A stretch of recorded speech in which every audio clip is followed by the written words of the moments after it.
बिरजङको छोरालाई खुला चुनौती दिँदै यति बेला रमेश चुनावमा उठेका छन्। हो साथीहरू, यति बेला सिरियलमा नयाँ ट्विस्ट आएको छ।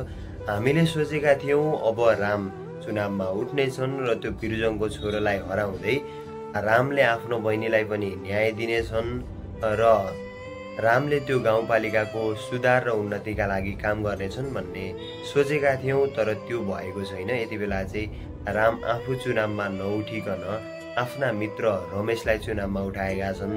के अब रमेशले चुनाव जित्लान् त साथीहरू? तपाईलाई के लाग्छ? तपाईको विचार भने कमेन्ट सेक्सनमा बताउन भने पक्कै पनि नभुल्नु होला।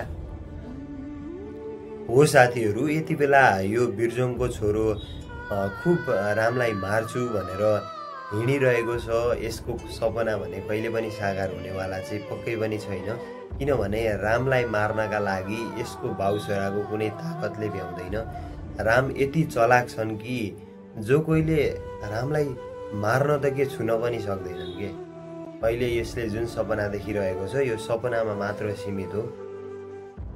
यिनीहरू बाउ छोराको प्लान के हो भने अब यो चुनाव जित्ने, अनि त्यसपछि आफ्नो गाउँपालिका नै पुरै आफ्नो कब्जामा हुन्छ।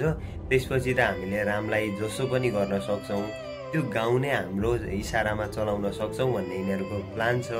तर त्यो प्लान चाहिँ रामले कुनै पनि हालतमा सम्भव हुन भने चाहिँ दिने छैनन्। रामले यति बेला रमेशलाई चुनावमा उठाएसँगै अब चुनावी माहौल बनाउनका लागि हिँडिरहेका छन्।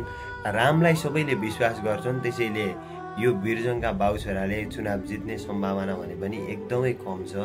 अब रामले नयाँ रणनीतिका साथ चुनावी काम गर्नेछन् र यो चुनावलाई अगाडि बढाउनेछन् र पक्कै पनि यो चुनाव चाहिँ रामले नै जित्नेछन्।